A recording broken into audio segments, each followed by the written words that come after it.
ಎಳ್ಳು ನಾವು ಪ್ರತಿದಿನ ತಿನ್ನೋದ್ರಿಂದ ಮೂಳೆಗಳಿಗೆ ಒಳ್ಳೆಯದು. ಹಾಗೆಯೇ ಎಳ್ಳು ರಕ್ತದಲ್ಲಿನ ಗ್ಲುಕೋಸ್ ಮಟ್ಟವನ್ನು ಕೂಡ ಕಡಿಮೆ ಮಾಡುತ್ತದೆ. ಎಲ್ಲರಿಗೂ ನಮಸ್ಕಾರ.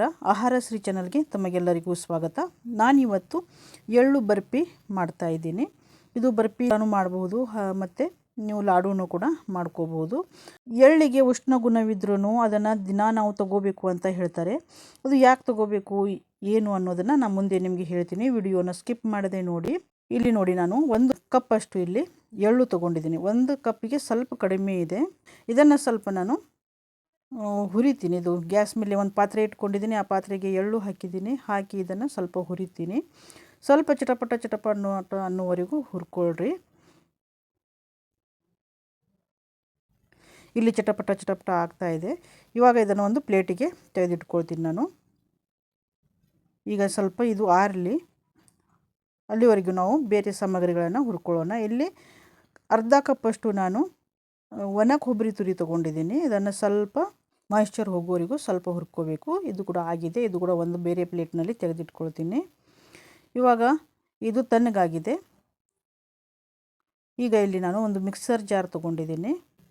ಇದಕ್ಕೆ ನಾನು ಅರ್ಧ ಕಪ್ಪಷ್ಟು ಇಲ್ಲಿ ಶೇಂಗಾ ಕಾಳು ಹುರಿದು ಸಿಪ್ಪೆ ತೆಗೆದು ತೊಗೊಂಡಿದ್ದೀನಿ. ಇದು ಸ್ವಲ್ಪ ಪೌಡ್ರ್ ಮಾಡ್ಕೋಬೇಕು, ತರಿಯಾಗಿ ಮಾಡ್ಕೋಬೇಕು.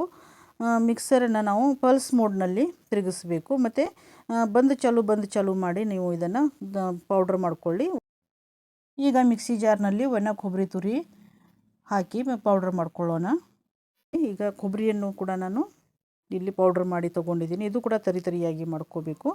ಹಾಗೆಯೇ ಇಲ್ಲಿ ಬಿಳಿ ಎಳ್ಳು ಏನು ಹುರಿದಿಟ್ಕೊಂಡಿದ್ವಲ್ಲ ಅದು ಕೂಡ ಪೌಡ್ರ್ ಮಾಡ್ಕೊಳ್ಳೋಣ. ಇಲ್ಲಿ ನಾನು 1 ಟೇಬಲ್ ಸ್ಪೂನಷ್ಟು ಬಿಳಿ ಎಳ್ಳು ಸಪ್ರೇಟಾಗಿ ತೆಗೆದಿಡ್ತಾ ಇದ್ದೀನಿ.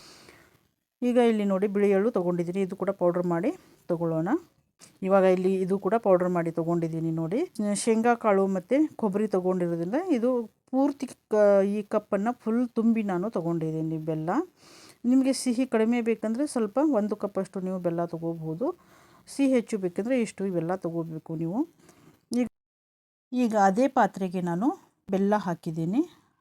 ಸ್ವಲ್ಪ ನೀರು ಹಾಕ್ತಾಯಿದ್ದೀನಿ. ನೀರು ಹಾಕಿ ಇದನ್ನು ಬೆಲ್ಲ ಕರಗಿಸ್ಕೋಬೇಕು. ಇದು ಪಾಕ ಮಾಡೋದೇನು ಬೇಡ, ಬೆಲ್ಲ ಕರಗಿದರೆ ಸಾಕು.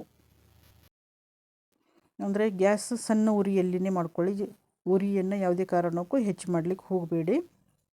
ಈಗ ಬೆಲ್ಲ ಕರಗೋವರೆಗೂ ಈ ಕಡೆ ನಾನು ಬಟರ್ ಪೇಪರ್ ತೊಗೊಂಡಿದ್ದೀನಿ. ಆ ಬಟರ್ ಪೇಪರ್ಗೆ ಸ್ವಲ್ಪ ನಾನಿಲ್ಲಿ ತುಪ್ಪ ಹಚ್ತಾ ಇದ್ದೀನಿ.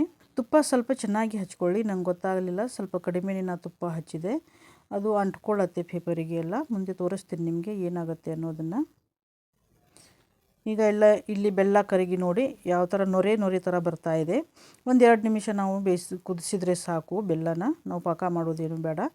ಈಗ ಇದರಲ್ಲಿ ನಾವು ಮಿಕ್ಸರ್ನಲ್ಲಿ ಪೌಡ್ರ್ ಮಾಡ್ಕೊಂಡಿರುವಂಥ ಎಳ್ಳಿನ ಪೌಡ್ರನ್ನು ಇಲ್ಲಿ ಹಾಕಿದ್ದೀನಿ. ಹಾಗೆಯೇ ನಾನು 1/4 ಟೀ ಸ್ಪೂನಷ್ಟು ಇಲ್ಲಿ ಏಲಕ್ಕಿ ಪುಡಿಯನ್ನು ಹಾಕ್ತಾಯಿದ್ದೀನಿ. ಹಾಗೆಯೇ ನಟ್ಮಗ್ ಅಂತಾರೆ ನೋಡಿ, ಜಾಯ್ಪಳ್ ಅಂಥೇಳಿ, ಅದರದ್ದು ಪೌಡ್ರ್ ಸ್ವಲ್ಪ ಇಲ್ಲಿ ಹಾಕ್ತಾಯಿದ್ದೀನಿ. ಅದರಿಂದ ಫ್ಲೇವರ್ ತುಂಬ ಚೆನ್ನಾಗಿ ಬರುತ್ತೆ. ಹಾಗೆಯೇ ಈ ಎಳ್ಳು ಇವಾಗ ಇಲ್ಲಿ ಹಾಕ್ತಾಯಿದ್ದೀನಿ. ಹಾಕಿ ಇದನ್ನು ಸ್ವಲ್ಪ ಮಿಕ್ಸ್ ಮಾಡ್ಕೋಬೇಕು.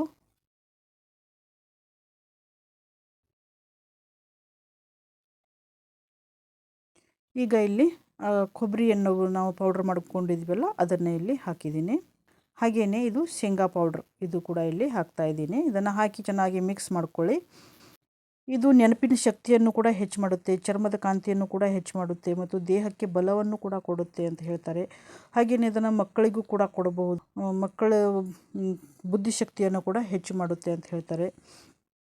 ಸ್ವಲ್ಪ ತುಪ್ಪ ಹಾಕ್ತಾಯಿದ್ದೀನಿ. ತುಪ್ಪ ಹಾಕಿ ಸ್ವಲ್ಪ ಇದನ್ನು ತಿರುಗಿಸ್ಕೊಳ್ತಾ ಇರಿ. ತಳ ಬಿಡುವವರೆಗೂ ನಾವು ತಿರುಗಿಸ್ಕೋಬೇಕು. ಇದಕ್ಕೆ ಉಷ್ಣಗುಣವಿದ್ದರೂ ಯಾಕೆ ತಗೋಬೇಕು ಅಂದರೆ ವಾತ ಪಿತ್ತ ಕಫ ದೋಷಗಳನ್ನು ಇದು ಕಂಟ್ರೋಲ್ ಮಾಡುತ್ತೆ ಅಂತ ಹೇಳ್ತಾರೆ. ಹಾಗಾಗಿ ನಾವು ಇದನ್ನು ದಿನಾಲೂ ತಿಂದ್ರೂ ಏನು ಇದರ ದೋಷ ಇಲ್ಲ ಅಂತ ಹೇಳ್ತಾರೆ, ಏನು ತೊಂದರೆ ಇಲ್ಲ ಅಂತ ಹೇಳ್ತಾರೆ.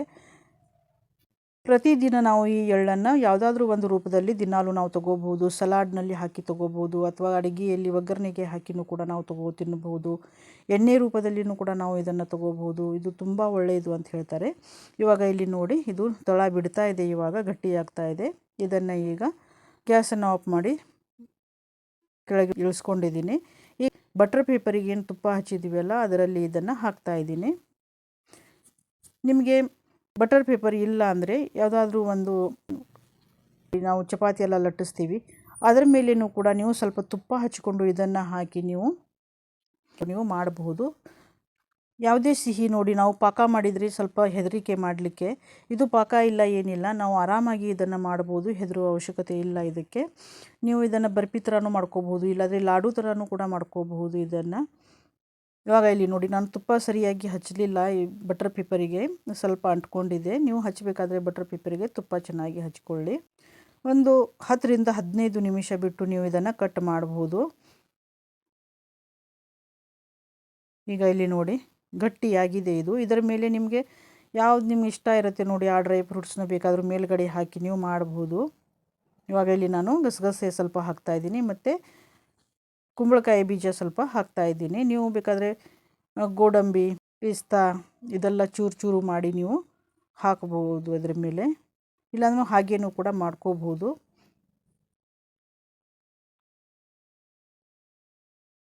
ಚಳಿಗಾಲಕ್ಕೆ ನಮ್ಮ ಶರೀರ ಎಲ್ಲ ಒಂಥರ ಸುಕ್ಕುಗಟ್ಟದಂಗೆ ಆಗುತ್ತೆ. ಈ ರೀತಿಯಾಗಿ ನಾವು ಎಳ್ಳಿನ ಪದಾರ್ಥಗಳನ್ನು ಏನಾದರೂ ಮಾಡಿಕೊಂಡು ತಿಂತಾ ಬಂದರೆ ನಾವು ಅದನ್ನು ಸ್ವಲ್ಪ ಮಟ್ಟಿಗಾದರೂ ಕಡಿಮೆ ಮಾಡ್ಕೋಬಹುದು.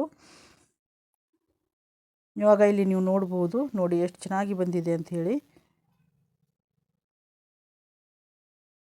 ಈ ವಿಡಿಯೋ ನಿಮಗೆ ಇಷ್ಟ ಆಯಿತು ಅಂದರೆ ಲೈಕ್ ಮಾಡಿ, ಹಾಗೆಯೇ ನಿಮ್ಮ ಅನಿಸಿಕೆಗಳನ್ನು ಕಮೆಂಟ್ ಮಾಡಿ, ಮತ್ತು ಮುಂದೆ ಬರುವ ವಿಡಿಯೋಗಳಿಗಾಗಿ ಸಬ್ಸ್ಕ್ರೈಬ್ ಮಾಡಿ. ಎಲ್ಲರಿಗೂ ಧನ್ಯವಾದಗಳು.